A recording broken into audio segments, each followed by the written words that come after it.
Assalamualaikum warahmatullahi wabarakatuh.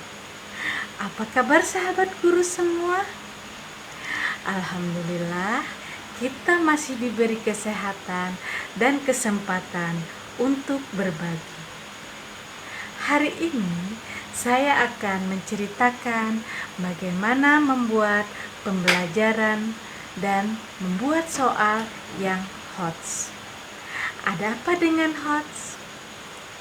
Sahabat guru, HOTS tidak sama dengan sulit. Sahabat guru, menurut Williams dalam buku Hapex mengatakan bahwa mengingat saja itu masih belum cukup. Sahabat, ketika mendengar kata HOTS, apa yang tersirat di benak sahabat semua? HOTS tidak sama dengan sulit ya sahabat. Karena selama ini ada beberapa sahabat guru yang salah persepsi dan mengatakan bahwa HOTS itu adalah sulit. Sahabat guru, akan terasa sangat janggal apabila kita memberikan soal-soal yang HOTS, tetapi selama pembelajaran kemarin, pembelajaran kita belum HOTS. Nah, sahabat guru, bagaimana membuat pembelajaran menjadi HOTS? Mari kita lihat sahabat. Pertama-tama, kita membuat pernyataan di dalam kotak AKT. Oh iya sahabat guru, saya akan memperkenalkan apa itu kotak AKT. Kotak AKT itu adalah revisi dari taksonomi Bloom yang dikenal dengan Revised Taxonomy Bloom atau yang lebih dikenal Anderson-Krathwohl Taxonomy.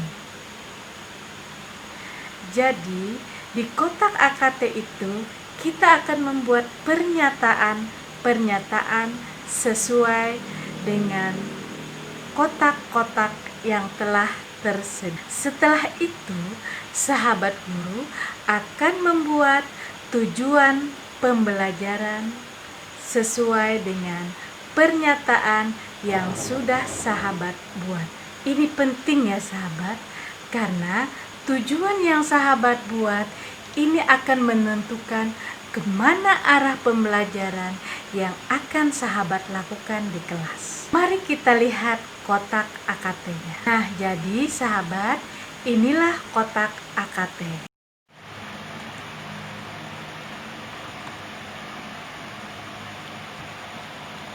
Nah sahabat, ini adalah kotak AKT Anderson-Krathwohl Taxonomy. Jadi ada 4 kotak secara vertikal dan 6 kotak secara horizontal. Jadi semuanya ada 24 kotak. Sahabat, dari 24 kotak ini yang berwarna merah ini termasuk HOTS dan yang berwarna hijau ini masih termasuk LOTS. Nah, jadi di kotak pertama di fakta C1.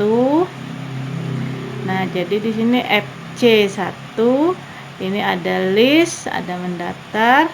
Kemudian FC2, jadi fakta C2 ke sini. Ini ada meringkas, FC3 ini menanggapi, FC4 meninjau, FC5 meninjau ulang, dan FC6 membangkitkan konsep. Sedangkan di CC1 konsep, CC1 C konsep, kemudian C1-nya mengingat, ada mengingat konsep, CC2 mengelompokkan konsep, CC3 ini menyediakan, kemudian ini sudah ada di kotak berwarna merah, CC4 membedakan, CC5 menentukan, CC6 mencipta, ini adalah menyatukan. Kemudian di kotak nomor 3 secara vertikal, ini prosedur. Prosedur ini di kotak pertama PC1 ini mengingat cara, PC2 memahami prosedur, PC3 melaksanakan prosedur, PC4 membandingkan prosedur A dan B, PC5 ini menentukan, menjas, PC6 desain. Kemudian kita lanjutkan ke metakognisi yang bagian atas, yaitu MC1 identifikasi, MC2 memprediksi, MC3 menggunakan, MC4 ini menghancurkan pola, kemudian MC5 ini merefleksi, dan MC6 mencipta.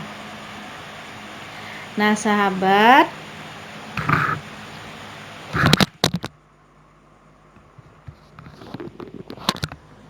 setelah sahabat mempelajari tentang Anderson-Krathwohl taksonomi atau kotak AKT ini, maka sahabat bisa membuat pernyataan-pernyataan di dalam kotak ini.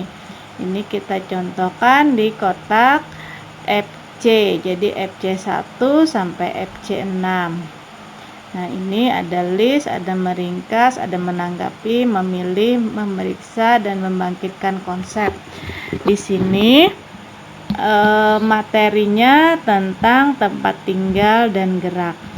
Jadi di FC1 ini pernyataannya adalah rumah adalah tempat tinggal manusia. Kemudian di FC2 pernyataannya gerak adalah perpindahan kedudukan suatu benda terhadap benda lainnya. FC3 menanggapi dorongan dapat menggerakkan benda. FC4 memilih semakin besar gaya yang diberikan, semakin besar gerak yang dihasilkan. FC5 memeriksa penduduk di daerah dataran tinggi bermata pencaharian sebagai petani, peternak, pedagang, dan pekerja perkebunan, misalnya teh, kopi, dan cengkeh. Penduduk di daerah dataran tinggi bermata pencaharian sebagai petani, peternak, pedagang, dan pekerja perkebunan, misalnya teh, kopi, dan cengkeh. Kemudian di FC6 ini membangkitkan konsep. Di sini pernyataannya adalah gaya mempengaruhi gerak benda. Nah, sekarang kita mencoba di PC, mulai dari PC. Nah, sekarang kita mencoba di CC, di konsep kognisi. Sekarang kita mencoba di bagian kotak nomor 2, yaitu di konsep. Kita mulai dari CC1 sampai CC6. Nah, ini ada contohnya sudah. CC1 sampai CC6. CC1 mengingat konsep, maka di sini pernyataannya pintu rumah berbentuk persegi panjang. Kemudian mengelompokkan konsep, pintu dan jendela berbentuk persegi panjang, sedangkan ubin berbentuk persegi. Kemudian di CC3 menyediakan fakta. Fungsi jendela selain sebagai penerangan alami, juga tempat bertukarnya udara. CC4 membedakan penduduk di daerah pantai bermata pencaharian sebagai nelayan, petani tambak, pedagang, petani garam, dan perajin. Sedangkan penduduk di daerah dataran rendah bermata pencaharian sebagai buruh, petani, pedagang, dan peternak. Kita lanjut ke CC5, menentukan. Pernyataannya adalah penduduk di kota Banjarbaru lebih banyak bermata pencaharian sebagai pedagang, peternak, dan pegawai. Kemudian lanjut yang terakhir di CC6, yaitu menyatukan. Penduduk yang mempunyai mata pencaharian pedagang bisa berada di daerah pantai, dataran rendah, maupun dataran tinggi. Nah, kemudian sahabat, untuk membuat soal dari pernyataan-pernyataan yang sudah dibuat tadi, maka ada beberapa langkah. Setelah kita tadi menentukan tujuan, kemudian membuat pernyataan, lalu kita membuat pertanyaan. Kita ambil pertanyaannya dari kotak yang nomor 2, yaitu CC ini tadi. Nah, kemudian kita membuat pertanyaan dari pernyataan-pernyataan yang sudah kita masukkan di kotak AKT tadi. Contohnya di CC1, pernyataannya adalah pintu rumah berbentuk persegi panjang. Maka pertanyaannya, apa bentuk pintu rumah? Nah, kemudian di CC2, pernyataannya pintu dan jendela berbentuk persegi panjang, sedangkan ubin berbentuk persegi. Pertanyaannya adalah, sebutkan 3 benda yang berbentuk persegi panjang dan persegi yang ada di rumahmu. Nah, di CC3 menyediakan fakta. Fungsi jendela selain sebagai penerangan alami juga tempat bertukarnya udara. Kemudian pertanyaannya, apa saja fungsi jendela? CC4, pernyataannya, penduduk di daerah pantai bermata pencaharian sebagai nelayan, petani tambak, pedagang, petani garam, dan perajin.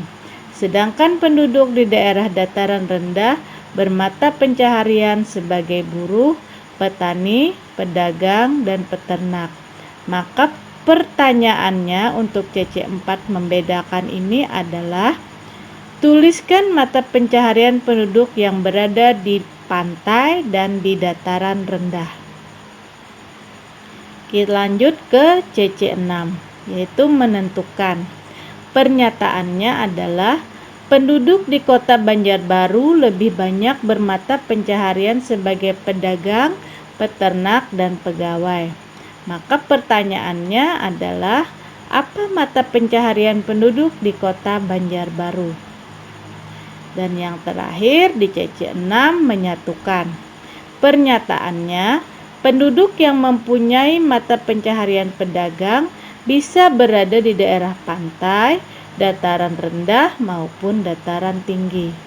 Dan untuk pertanyaannya, mengapa mata pencaharian pedagang bisa ada pada penduduk di daerah pantai, dataran rendah, dan dataran tinggi? Langkah yang kedua, sahabat harus membuat indikator dari tujuan pembelajaran yang sudah sahabat buat. Kenapa harus membuat indikator? Karena indikator itu sebagai bahan untuk menentukan apakah tujuan yang kita buat tadi sudah tercapai atau belum. Langkah yang ketiga, kita membuat skenario pembelajaran. Nah, sahabat, disinilah sahabat dituntut untuk menuangkan ide-ide kreatif sahabat di dalam membuat skenario pembelajaran, supaya pembelajaran yang sahabat lakukan di kelas lebih menyenangkan, lebih kreatif, lebih aktif, dan tentunya lebih hot. Bagaimana sahabat guru? Mudah kan membuat pembelajaran dan membuat soal-soal HOTS.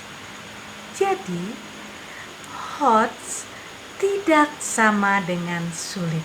Yang pasti kita harus sering-sering berlatih supaya keterampilan kita dalam pembelajaran HOTS lebih meningkat. Terima kasih atas segala perhatiannya. Wassalamualaikum warahmatullahi wabarakatuh.